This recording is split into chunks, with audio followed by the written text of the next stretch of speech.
Well, hello everybody. I can't believe it. This is our last week of class, and I gotta admit, I'm a little bit sad because I've really enjoyed this class with you all. And really love the journey that we've all gone with craziness happening in the world and personal lives, people sharing that in messages to me or through Zoom meetings.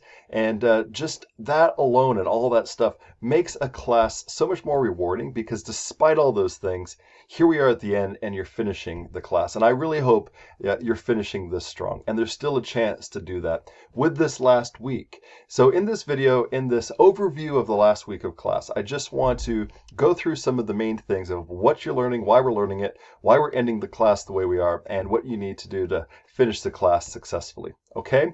So one of the biggest things that I want to make sure you understand and know, and to alleviate any anxiety about that, is an exam. No, don't worry, we don't have an exam. There's no final exam in this class. There's no sit-down exam or timed exam or anything that would create extra anxiety. We've been able to, and history is something that is learned and is so much more than dates and names as we've really seen week after week. And I want us to finish on that note as well. I want you to think about and really reflect on the concepts you learned and tools that you've learned to use not only to dissect and understand the past, but understand the world around us today. So I'm going to just explain some of the things in the final week of our class. The last week of class, we're going to be focusing around a lecture, one lecture. Really, it's under an hour, and I broke it up into 3 videos. So you'll see 3 parts of this that make it a lot easier for you to understand, to sit down and to learn about it. And I put some notes in there. So it'll make it a lot easier. If you click on each one of these, you'll see some points of the overview of the video, some questions of them, and I pulled those questions for the discussion. So it's really good to use that as a template and maybe jot some notes down for each of the videos. The longest video is about 14 minutes, but all 3 of them together are less than 45 minutes. So, so be sure to look at the overview of what this final lecture is all about. And the first video kind of dissects and looks into all 3 of the major points of this lecture. And looking at the beginning of the Civil War, what led to the American Civil War, what was sort of the outcome of the Civil War, why it was understood a certain way, and then a tool of what I call heritage and history, and how we use and decipher these differences. They might seem the same thing, but as you will see in video 3, they're very much different. So that's going to be the foundation for the whole finishing of our class. Those 3 videos, that final lecture. And that's going to lead us into the end discussion. You have one on Wednesday, which is that looking over that lecture, and the questions there. You have choices on a couple, so there's going to be 4 in the first section. There are 4 questions, but you just choose 2 of them, and I'll explain that in a video specifically about the discussion to make sure that's clear. Now, you might ask, well, what about the textbook? Well, don't worry, because I'm bringing things together and we're finishing out the class. That's chapters 14, 15, and 16. So rather than having you read all 3 of those in less than a week, that's why we're focusing on the lecture I provided you. So make sure that's the focus. However, if you do want to go over the reading and just learn a little bit more and get a little more depth and bring that into your discussion, you're welcome to do so. So I put that information in some major highlights. In fact, everyone should check it out on this textbook, chapter 14 and 15 and 16. Because that is going to have a lot of major points that will be useful, and you go back to the textbook and look into it a little deeper. So there's a lot of notes there to help you out.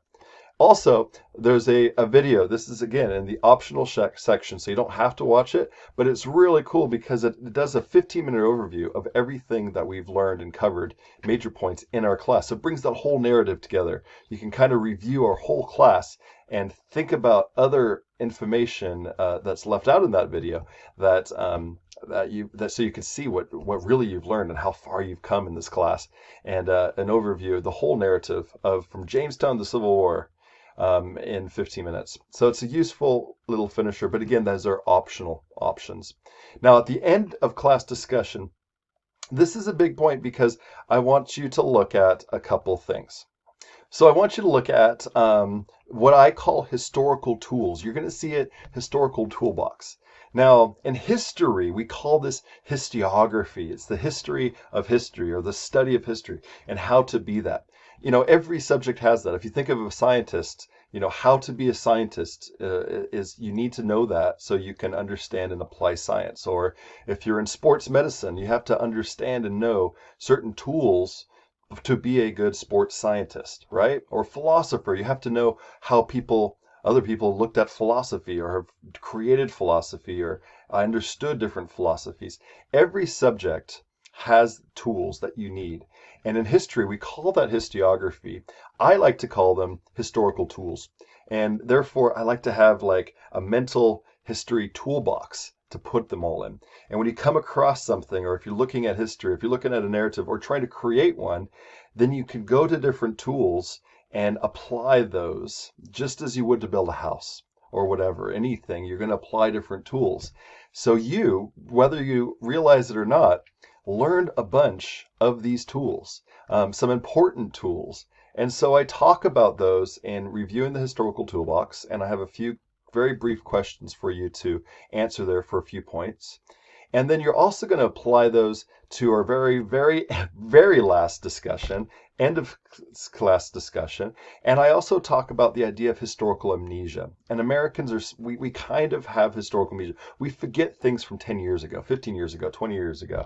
And I want us to finish the class by looking and applying history to today and think about how to use that. And think about all the tools what we're going to discuss in that final section and what you're going to take away from this class, more so the names and dates and, just about the founding of Jamestown in 1607 or the Civil War from 1861 to 1865 or, none of those things matter if there's no context. None of those things matter if you don't understand the why. And I think all of you are walking away with this class with strong concepts of why things happen, but also how to understand those with these tools. So that's going to be it. I have what I call real talk, closing thoughts, real talk. And that's 7 minutes. I just want to apply that for some of you. I did this for Shasta College, teaching at Shasta College for an 8-week class.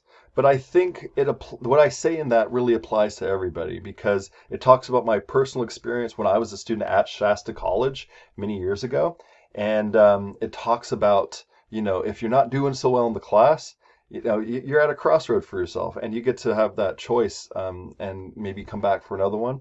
But I talk about that in there. So I really encourage you, especially if you've struggled this class, if you're thinking, you're not going to do so well at the end of this class, check out that video and go from there. Now, the very last thing before you sign off with this whole class and say sayonara, please look at the anonymous survey. It's only a few questions, but it really helps me. And I really, as you saw with earlier surveys in this class, I really keep those to heart and I try to make changes based on them so that to make the class better and more applicable to you. So, and this is anonymous. I have no, unless you tell me, which is totally fine, I want you to have the option and the respect of giving me your answers without any fear of repercussion. So whether you like it or dislike it or, whatever you want to tell me, you could do that there. Now, I do encourage you to email me as well and stay in contact and let me know that way. We can have a dialogue. But if there's certain things you want to let me know, that's what's nice about Anonymous Survey. Okay? And that's going to finish out our class. But as I said, I don't want this to be the end of our relationship. I want us to be able to grow and maybe have you in other classes. And I'm always a resource for you throughout your academic journey. It's so important to me. And, I love teaching overseas. I love being in England and teaching to my students in California. And I do that because I love it. I don't really need to do that. I teach here as well, but for me, that is the most important thing, or my people is what I say in Northern California, and that is you. And so even though this class ends, you're going to have further classes. You're going to have other things to do. You might even have more history classes, or you might even think about majoring in history, or you already are majoring in history. And please, I am a resource for you, and I'm happy to help you along the way. And that's the beauty of higher academics. So we become a team. And so please finish this class strong. I hope that all makes sense, and I hope it goes smooth. Shouldn't be too overwhelming, but give yourself a couple hours so that you can do all the work efficiently and fully, and be done with our final week of U.S. history. And great job to you all. And God bless and take care of yourselves, and we'll be in touch.